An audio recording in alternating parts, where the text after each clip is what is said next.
स्वागत है आपका लर्न इंडिया ऑफिशियल में। चलिए, आज हम पढ़ेंगे दिल्ली सल्तनत। आइए दिल्ली सल्तनत के रोड मैप देखते हैं कि आपको इस वीडियो में क्या क्या मिलेगा। 712 ईस्वी में मोहम्मद बिन कासिम ने सिंध पर आक्रमण किया। इसके बाद मोहम्मद गजनवी और मोहम्मद गौरी जैसे आक्रमणकारी भारत आए। विशेष रूप से 1192 का तराइन का द्वितीय युद्ध भारतीय इतिहास का टर्निंग पॉइंट माना जाता है। इसमें मोहम्मद गौरी ने पृथ्वीराज चौहान को हराया और भारत में मुस्लिम शासन की नींव पड़ी। यहीं से दिल्ली सल्तनत की कहानी शुरू होती है। अब हम दिल्ली सल्तनत के पूरे इतिहास को 5 भागों में पढ़ेंगे। आइए देखते हैं 5 भाग कौन है। तो ये पहला है गुलाम वंश। गुलाम वंश के जो शासक हुए कुतुबुद्दीन ऐबक, इल्तुतमिश, रजिया सुल्तान और बलबन। दूसरा पार्ट है खिलजी वंश। खिलजी वंश को पढ़ेंगे। इनका मुख्य शासक जलालुद्दीन खिलजी और अलाउद्दीन खिलजी के बारे में। तुगलक वंश। तुगलक वंश का जो मुख्य शासक हुए गयासुद्दीन तुगलक, मोहम्मद बिन तुगलक और फिरोज शाह तुगलक। सैयद वंश। सैयद वंश का जो मुख्य शासक है खिज खां और एवं उसके उत्तराधिकारी के बारे में जानेंगे। लोदी वंश बहलोल लोदी, सिकंदर लोदी और इब्राहिम लोदी के बारे में जानेंगे। इन सभी वंशों की उपलब्धियां, नीतियां और परीक्षाओं में पूछे वाले महत्वपूर्ण तथ्य को हम लोग एकदम विस्तार से पढ़ेंगे। प्रशासन, एकता, राजस्व, सेना और स्थापत्य संस्कृति। दोस्तों, केवल शासकों के नाम याद करना ही इतिहास नहीं है। हमें यह भी समझेंगे कि इसका प्रशासन कैसे चलता था, एकता व्यवस्था क्या थी, कर और राजस्व कैसे वसूले जाते थे, सेना का संगठन कैसा था, स्थापत्य में कुतुब मीनार, अलाई दरवाजा और तुगलकाबाद जैसे स्थापत्य क्यों महत्वपूर्ण है, भारतीय और इस्लामिक संस्कृति के मेल से क्या क्या परिवर्तन हुए, क्या क्या बने। आइए इन हिस्टोरिकल बैकग्राउंड को देखते हैं। दोस्तों, दिल्ली सल्तनत अचानक एक दिन में स्थापित नहीं हुई थी। इनके पीछे लगभग 500 साल का इतिहास छिपा हुआ है। आइए इस पूरी यात्रा को आसान भाषा में समझते हैं।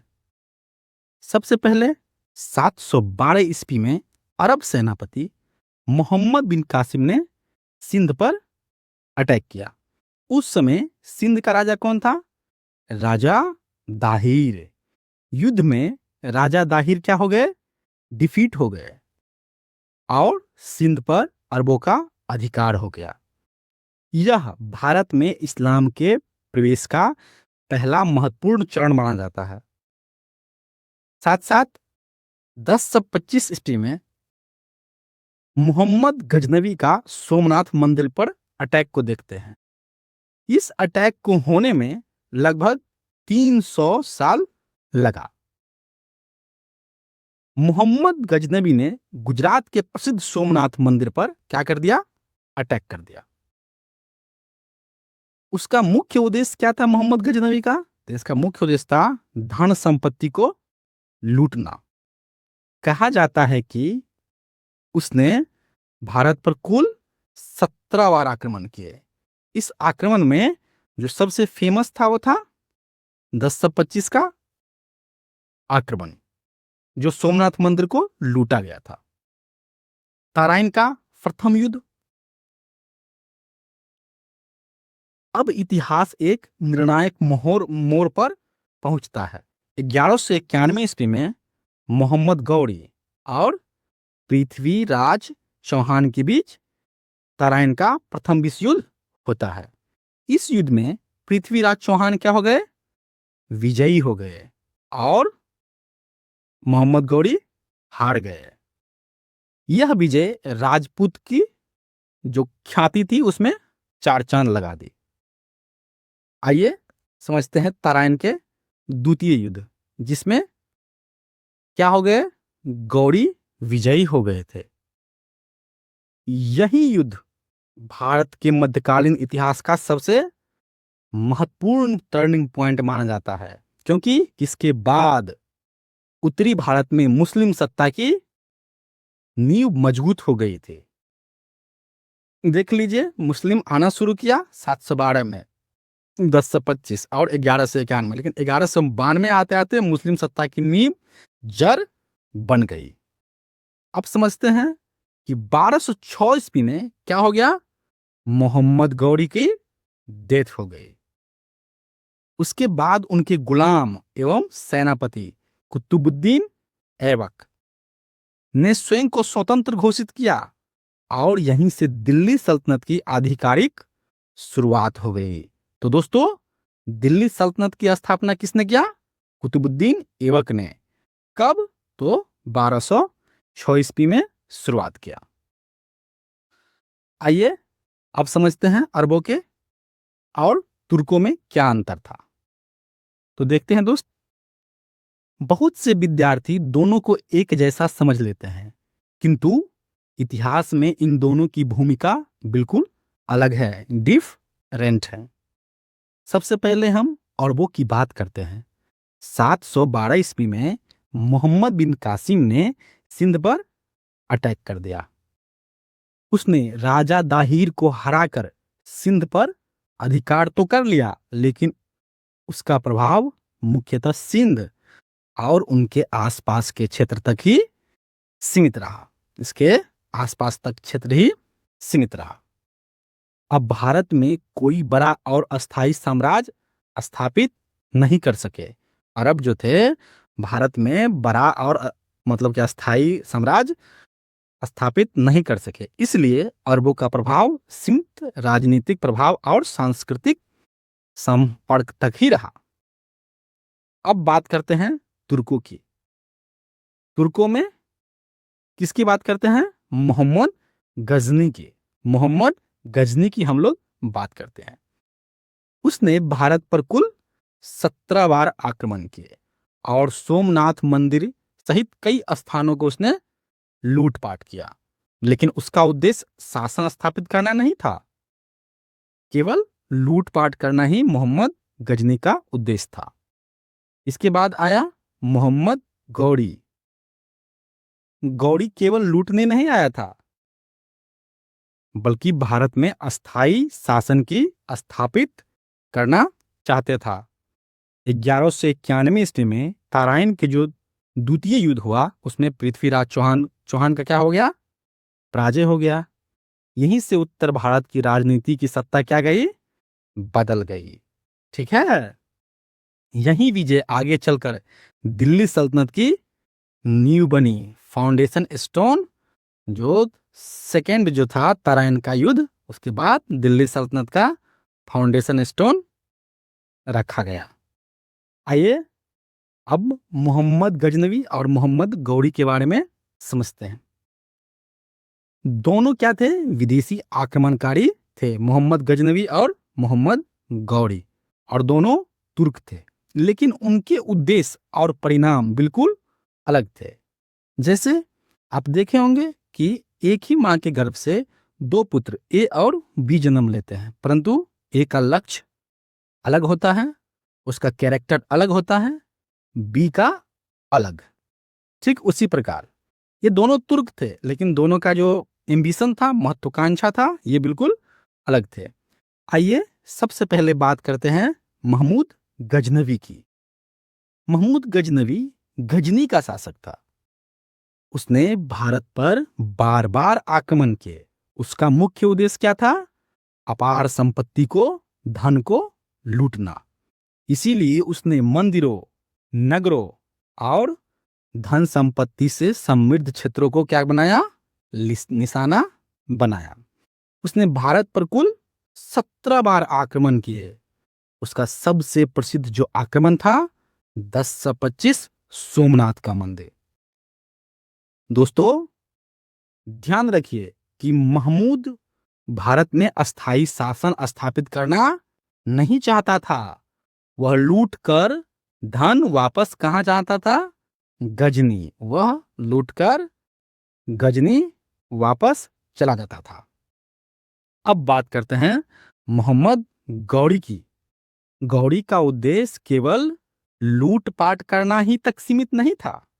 वह भारत की राजनीतिक जिस सत्ता था स्थापित करना चाहता था।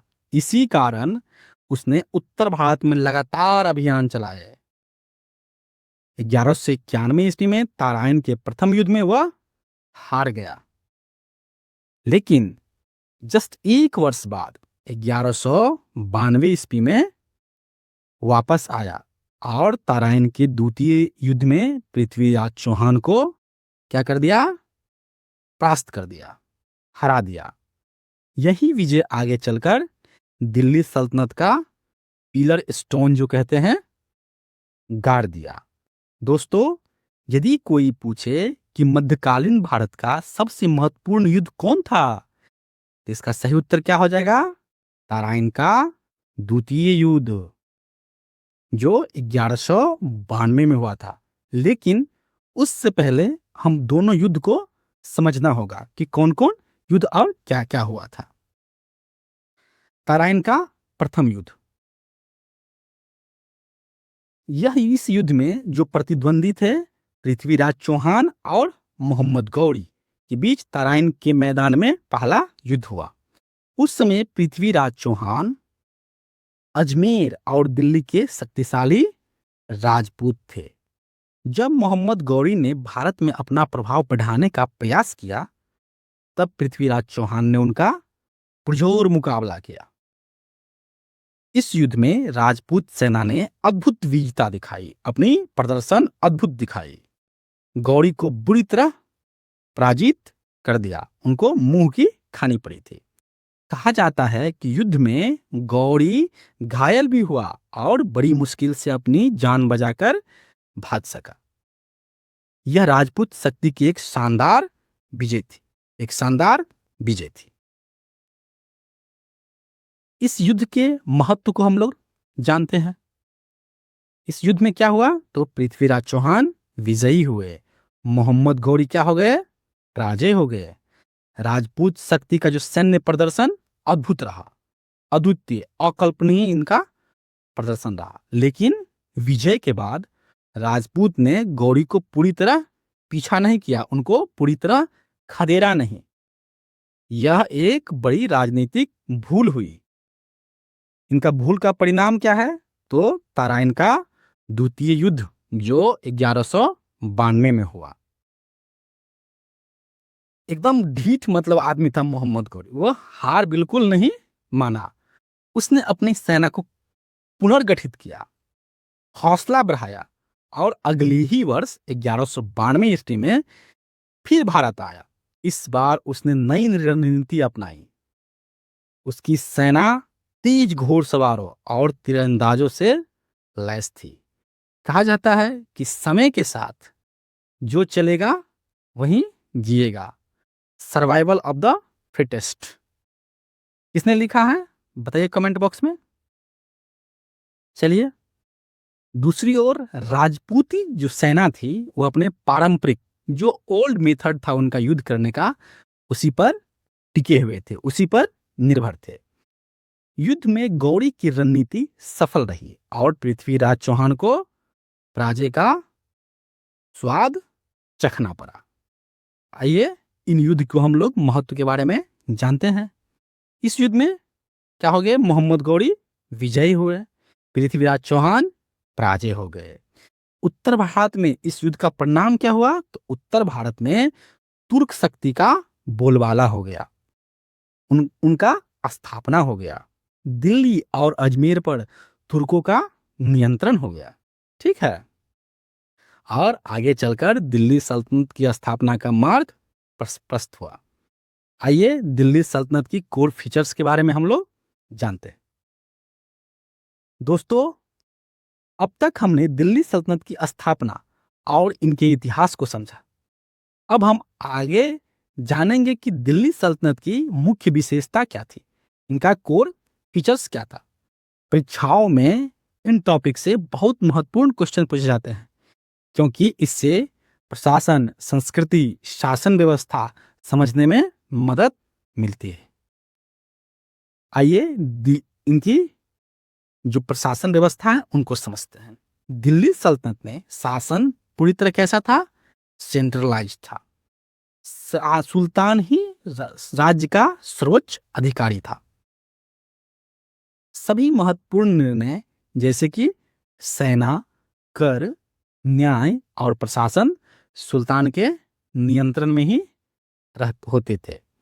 इसीलिए कहा जाता है कि दिल्ली सल्तनत में सुल्तान सर्वोच्च सत्ता के केंद्र था। शासन व्यवस्था तो दिल्ली का केंद्र के था ही, ठीक है दोस्तों।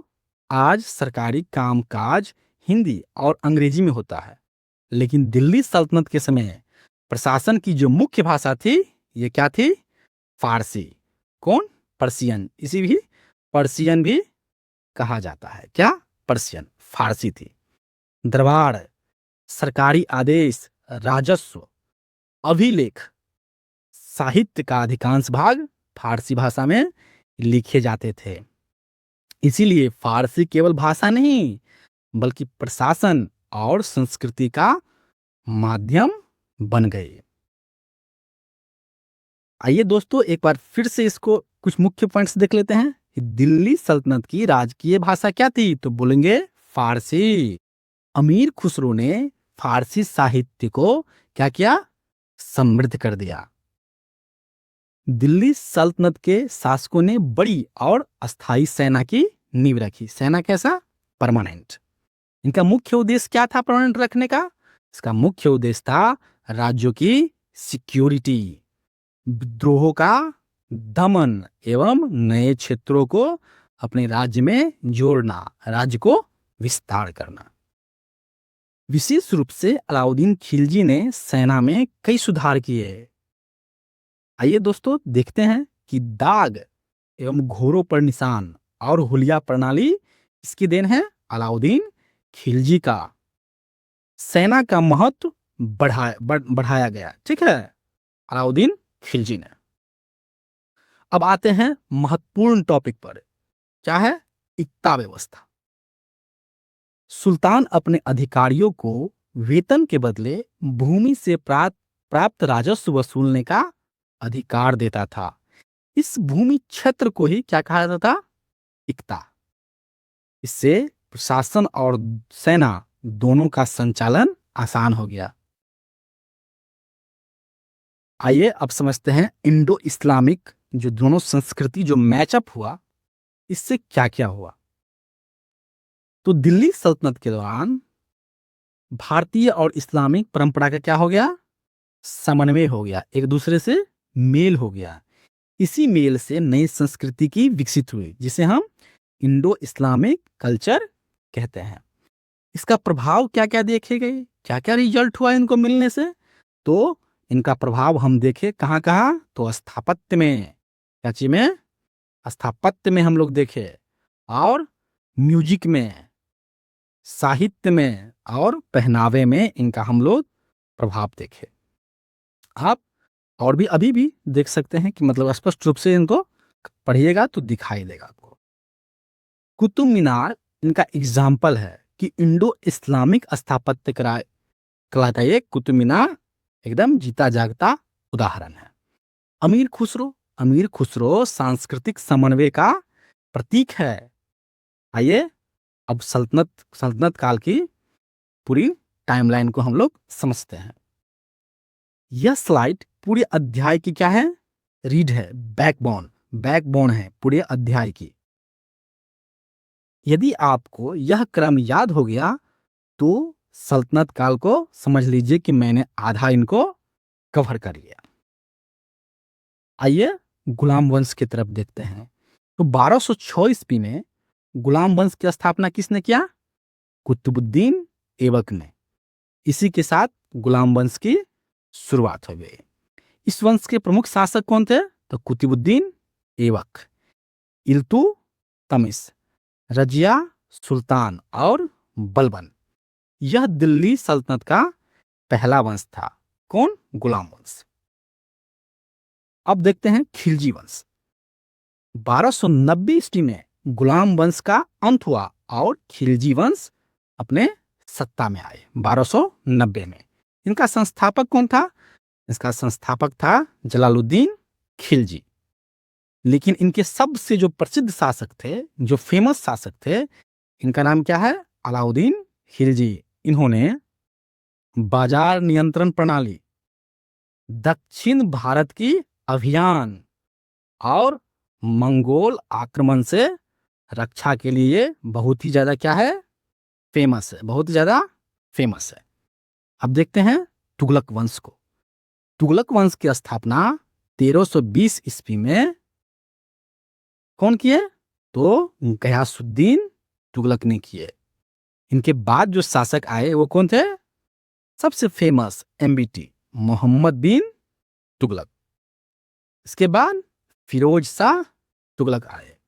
यह वंश अपनी महत्वाकांक्षी योजनाओं और प्रशासनिक प्रयोग के लिए फेमस है। अब देखते हैं सैयद वंश। सैयद वंश 1414 ईस्वी में सत्ता में आया। इसका संस्थापक कौन था? तो ख्रिज खान। सैयद वंश के संस्थापक ख्रिज खान। यह वंश तैमूर के आक्रमण के बाद स्थापित हुआ। दिल्ली सल्तनत का अपेक्षाकृत कमजोर वंश माना जाता है। इसमें अगर पूछा जाए कि इन वंशों में जो कमजोर माना गया है कौन वंश है? इसको बोलेंगे सैयद डायनेस्टी। सैयद डायनेस्टी को अपेक्षाकृत कमजोर माना गया है। और क्यों माना गया ये सब हम लोग आगे जानेंगे। 1491 ईस्वी का कालखंड आता है। इसमें 1491 में लोदी वंश की उदय हुआ। उनका संस्थापक कौन था? बहलोल लोदी। इनका प्रमुख शासक हुए सिकंदर लोदी और इब्राहिम लोम। लोदी वंश दिल्ली सल्तनत का कौन था? अंतिम वंश था। अब देखते हैं इनके दिल्ली सल्तनत के अंत के बारे में। तो दिल्ली सल्तनत का अंत हुआ पानीपत के प्रथम युद्ध के साथ। इस युद्ध में क्या हो गए? बाबर विजयी हुए थे और इब्राहिम लोदी जो थे वो पराजय हो गए थे। और इसी के साथ दिल्ली सल्तनत का समापन हो गया। आइए अब एक एक करके इन वंश के बारे में हम लोग समझते हैं। गुलाम वंश। दिल्ली सल्तनत के पहले और सबसे महत्वपूर्ण वंश कौन था? गुलाम वंश। हम लोग इसी का ही अध्ययन शुरू कर रहे हैं। इस वंश को मामलुक वंश भी, इस वंश को क्या कहा जाता है? मामलुक वंश भी कहा जाता है। इसी वंश ने दिल्ली सल्तनत की मजबूत नींव रखी थी। 1206 से, कब से? 1206 से 1290 ईस्वी तक इनका कालखंड रहा। इस वंश के 4 शासक परीक्षा के दृष्टि से बहुत महत्वपूर्ण है। कौन कौन है? तो कुतुबुद्दीन ऐबक, इल्तु कौन थे? इल्तुतमिश, रजिया सुल्तान और बलबन। ये चारों परीक्षा की दृष्टि से बहुत ही महत्वपूर्ण है। अब एक एक कर एक शासकों को देखते हैं। कुतुबुद्दीन ऐबक। कुतुबुद्दीन ऐबक मूल रूप से क्या था? मोहम्मद गौरी का ये गुलाम था। गौरी की मृत्यु के बाद उन्होंने 1206 ईस्वी में स्वयं को स्वतंत्र घोषित करते हुए दिल्ली सल्तनत की स्थापना की। इसीलिए दिल्ली सल्तनत का पहला शासक माना जाता है किसको? कुतुबुद्दीन ऐबक को। इनकी जो उपाधि है वो क्या है? लाख बख्श। क्यों? क्योंकि उन्होंने लाखों का दान देने वाला कहा गया है। एकदम दान देने में गरीबों और विद्वानों को ये खुले हाथ से दान देते थे। इसीलिए उनको लाख बख्श की उपाधि से नवाजा गया है। दिल्ली में उसने कुव्वत उल इस्लाम, ठीक है, कुव्वत उल इस्लाम मस्जिद की निर्माण शुरू करवाया। यह भारत की प्रारंभिक मस्जिदों में से एक मानी जाती है। कुतुबुद्दीन ऐबक ने कुतुब मीनार का आरंभ करवाया। हालांकि वो इनका निर्माण पूरा नहीं कर सका। बाद में जब इल्तुतमिश आए तो इसका अधिकांश भाग पूरा करवाए। तो याद रखिए दोस्तों कि कुतुब मीनार का निर्माण प्रारंभ किसने करवाया? कुतुबुद्दीन ऐबक ने। एवं पूछेगा एग्जाम में इसको पूर्ण किसने किया, इसको कंप्लीट किसने किया? तो इसका आंसर होगा इल्तुतमिश। अब आते हैं गुलाम वंश के सबसे महान शासक किस पर? इल्तुतमिश पर। इतिहासकार उसे दिल्ली सल्तनत का क्या बोलते हैं? Real founder. दिल्ली सल्तनत का रियल फाउंडर कौन है? इल्तुतमिश। क्यों कहा जाता है वास्तविक संस्थापक? तो इनकी एक छोटी सी खबर लेते हैं, का पूरा खबर हम लोग लेंगे इसका एक विशेष टॉपिक के साथ में कि क्यों कहा जाता है। क्योंकि ऐबक की मृत्यु के बाद दिल्ली क्या हो गई? दिल्ली सल्तनत एकदम अस्थिर हो गई थी। इल्तुतमिश ने विद्रोह को दबाया, राज्य का विस्तार किया, प्रशासन को संगठित किया और एकता व्यवस्था का क्या किया? मजबूत कर दिया। दिल्ली को अस्थायी राजधानी बना दी, परमानेंट कैपिटल बना दिया दिल्ली को। ध्यान रखिए दोस्तों कि दिल्ली सल्तनत का वास्तविक संस्थापक कौन है? तो इल्तुतमिश। इन्होंने चांदी का टाका एवं तांबे की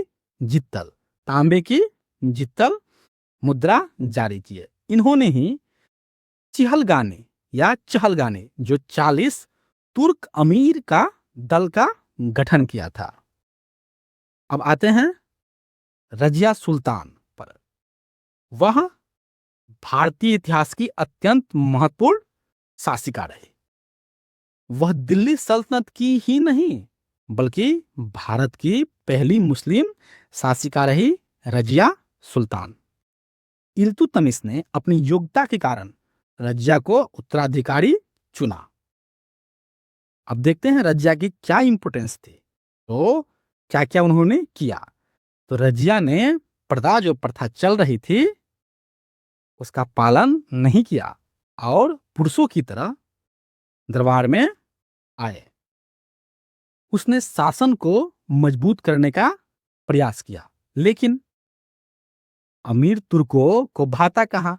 40 जो अमीर जो गठन किए थे इल्तुतमिश, इनको ये तो भाता नहीं कि एक महिला के अंडर में काम करना, तो उसने इनका शासन को स्वीकार नहीं किया।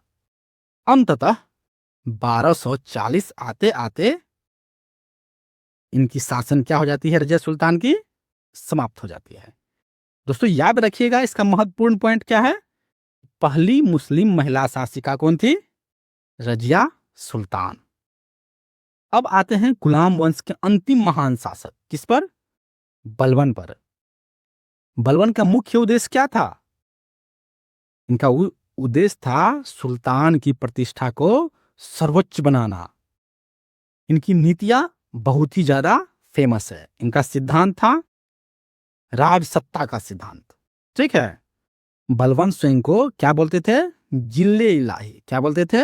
जिल ए इलाही। बलबन अपने को बोलते थे जिल ए इलाही, मतलब कि ईश्वर की छाया मानता था। उनका मानना था सुल्तान की सत्ता सर्वोच्च होनी चाहिए। इनका शासन कैसा था? कठोर था। बलबन ने विद्रोहियों के प्रति अत्यंत कठोर नीति अपनाई और उसी नीति को क्या कहा जाता है? लोह एवं रक्त की नीति। क्या कहा जाता है? लोह एवं रक्त की पॉलिसी कहा जाता है। ब्लड एंड आयरन पॉलिसी कहा जाता है। दोस्तों याद रखिए कि जिले इलाही बलबन, लोह एवं रक्त की नीति बलबन, चहलगानी का दमन बलबन ने किया। दोस्तों थोड़ा सा पानी पी लीजिए आप लोग, 1 मिनट का ब्रेक दे रहे हैं।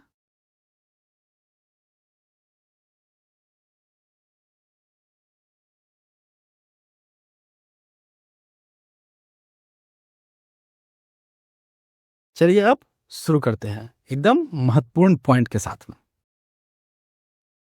इल्तुतमिश को वास्तविक संस्थापक क्यों कहते हैं, इसको एकदम डिटेल से जानेंगे। ठीक है, एकदम डिटेल से इसको समझ लेंगे ताकि आप एकदम किसी भी प्रकार का आंसर, किसी भी क्वेश्चन को आप आराम से पढ़ा पाएंगे और समझा पाएंगे कि इल्तुतमिश वास्तविक संस्थापक दिल्ली सल्तनत के क्यों कहा जाता है। इसका उत्तर हमें इल्तुतमिश के कार्यों से मिलता है। इसने क्या क्या किया? तो सल्तनत को स्थिर और सुरक्षित बनाना। कैसे? तो जब 1210 ईस्वी में कुतुबुद्दीन ऐबक की डेथ हो जाती है, तब दिल्ली सल्तनत अभी बहुत ही कमजोर थी। कोई भी चीज बनती है तो कमजोर ही अवस्था में रहती है, ट्रांजिशन की अवस्था में रहती है। चारों ओर क्या था? विद्रोह ही विद्रोह फैला हुआ था और सत्ता संघर्ष चल रहे थे। ऐसी स्थिति में इल्तुतमिश ने सत्ता को बागडोर अपने हाथों में लिया और विरोधियों को पराजित करके दिल्ली सल्तनत को एक स्थिर दिशा प्रदान की। यदि इल्तुतमिश सफल न होता तो शायद दिल्ली सल्तनत प्रारंभ में ही क्या हो जाता? द एंड हो जाता। याद रखिए दोस्तों कि दिल्ली सल्तनत ने इल्तुतमिश ने नव स्थापित दिल्ली सल्तनत को टूटने से बचाया। एकदम एक लाइन में इसको याद रखिए। अब देखते हैं कि बंगाल और सिंध पर नियंत्रण कैसे स्थापित किया। इल्तुतमिश ने न केवल दिल्ली बल्कि इनका शासन बंगाल, सिंध और अन्य क्षेत्रों में फैला। इन क्षेत्रों को फिर से दिल्ली सल्तनत के अधीन लाया। किसने? इल्तुतमिश ने। इससे सल्तनत का क्षेत्रफल और पावर दोनों में क्या हुआ? ग्रोथ हुआ। याद रखिए दोस्तों कि बंगाल और सिंध को पुनः दिल्ली सल्तनत के अधीन कौन किया? इल्तुतमिश किया। अब आइए देखते हैं खलीफा से वैधता प्राप्त कैसे करता है इल्तुतमिश।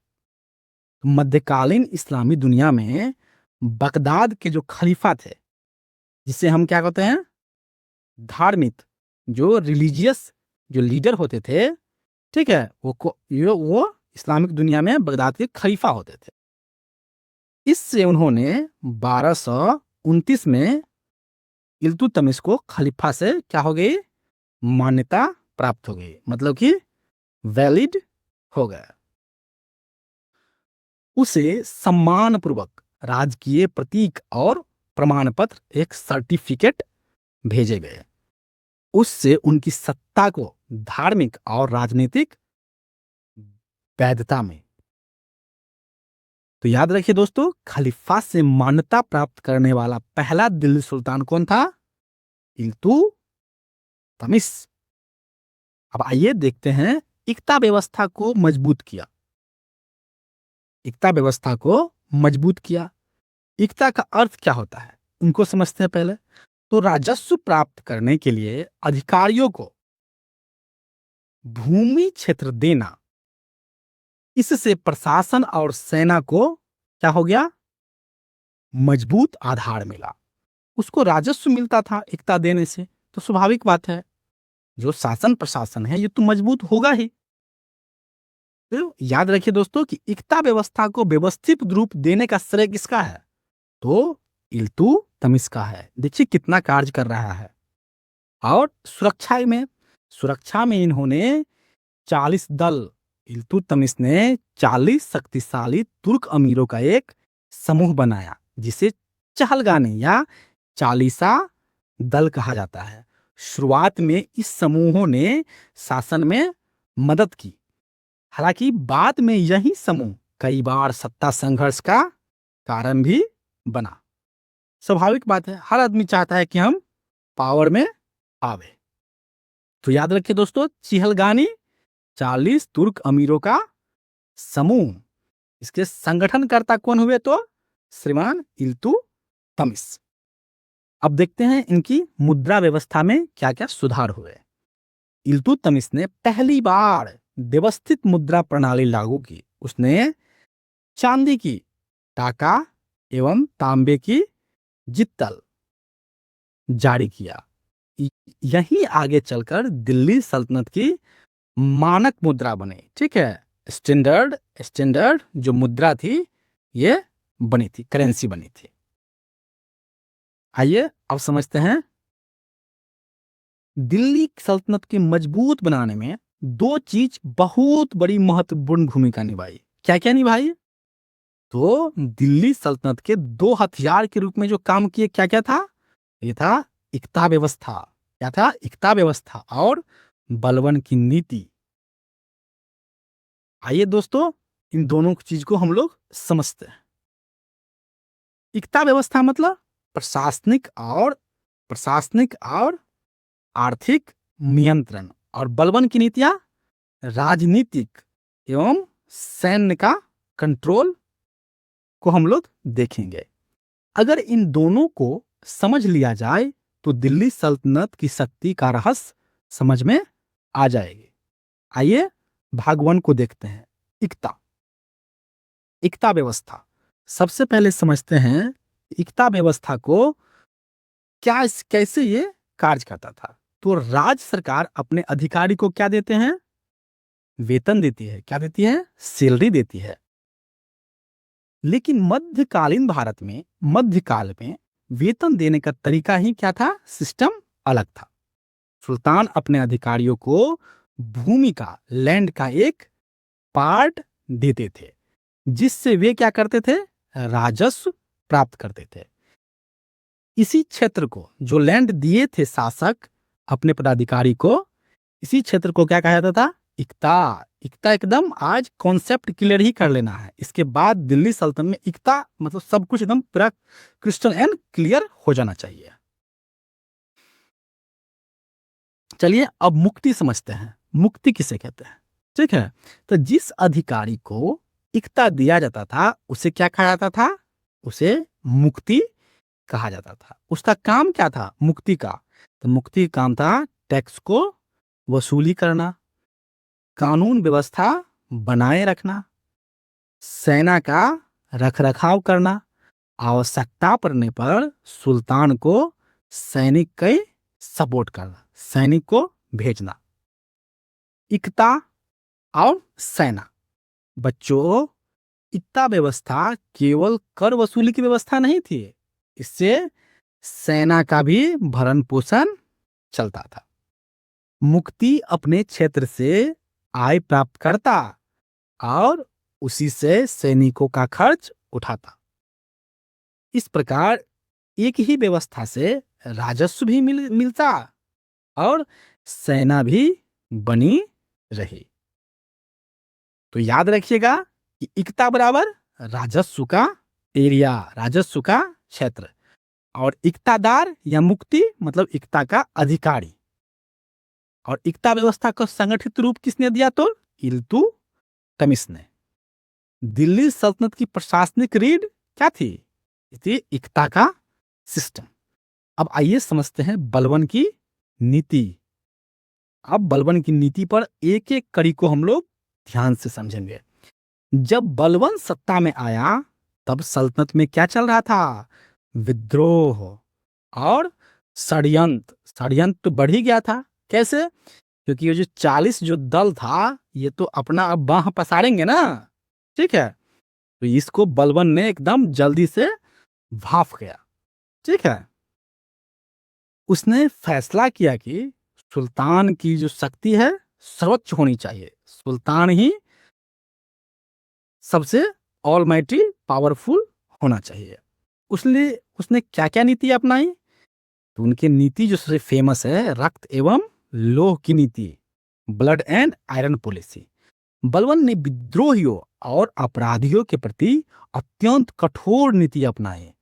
इसी इतिहास में रक्त एवं लोह की नीति, ब्लड एंड आयरन पॉलिसी कहा जाता है। अर्थात विद्रोह का जवाब किससे दिए? दंड से उसने दिए थे। शासन व्यवस्था, तो शासन व्यवस्था इनका काफी कठोर था। बलबन ने अपने प्रांतीय जो अधिकारी था एवं अमीर जो था, इनकी जो पावर थी इसको इसने न्यूट्रलाइज किया। उसने शासन को पूरी तरह सुल्तान का जो कंट्रोल में ला करके खड़ा कर दिया। इससे दिल्ली सत्ता क्या हो गई? स्ट्रांग हो गई। स्वाभाविक बात है, जो आवाज उठ रहा था उनको बलबन ने अपने लोह एवं रक्त की नीति से उसको न्यूट्रलाइज कर दिया। देवी राजत्व सिद्धांत समझते हैं। बलबन मानता था कि सुल्तान धरती पर ईश्वर का क्या है, प्रतिनिधि है, उनका दूत है। इस विचारों को दैवी राजत्व सिद्धांत, थ्योरी ऑफ, क्या बोलते हैं, theory of kingship, theory of kingship कहा जाता है। वह स्वयं को जिल्ले इलाही, क्या बोलते थे, जिल्ले इलाही, अर्थात ईश्वर की छाया। सुल्तान की प्रतिष्ठा क्या होती थी, सर्वोपरि, सर्वोपरि होती थी। व्यवहार की अनुमति नहीं थी, अनौपचारिक व्यवहार, जैसे कि हंसी कर लो, मजाक कर लो, भाई बैठे हुए हैं राजा और उसके बीच में हंसी मजाक करना एकदम पाबंदी था, रोक था। सभी को सुल्तान के प्रति पूर्ण सम्मान एवं समर्पण दिखाना पड़ता था। ये बलबन ने करके दिखाया।